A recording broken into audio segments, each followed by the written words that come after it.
நீங்க வந்து மெம்பர்ஷிப் லைவ்ன்னு சொல்லிட்டு நீங்க வந்து பே பண்ண சொல்லுவாங்க இல்லையா? பே பண்ணா தான் அது வந்து அந்த இது. பே பண்ணவங்க மட்டும் பேசுற லைவ். இதே மாரி சேம் லைவ் தான். ஆனா வந்து மத்தவங்க கலந்துக்க முடியாது. யாரெல்லாம் பே பண்ணியிருக்காங்களோ அவங்க மட்டும் கலந்து பேச முடியும். அதுதான் வந்து ஸ்பெஷல் லைவ், மெம்பர்ஷிப் லைவ், அந்த லைவ், இந்த லைவ் எல்லாமே அதுதான். மத்தபடி ஒரு ஸ்பெஷலும் கிடையாது, ஒண்ணும் கிடையாது.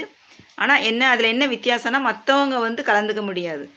யாரு பே பண்ணியிருக்காங்களோ அவங்க மட்டும் அதுல கலந்துக்க முடியும். அதுதான் வந்து மெம்பர்ஷிப் லைவ்.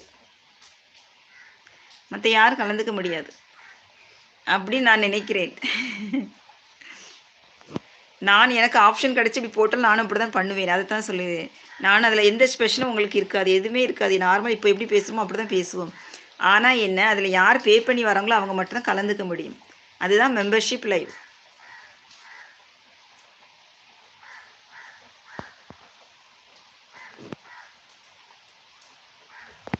ஆம், அந்த லைவ்ல என்ன பண்ணுவாங்க? அந்த லைவ்ல அவங்களுக்கு வந்து பைசா கிடைக்கும். நீங்க பே பண்ணி வர்றதுனால பைசா கிடைக்கும்.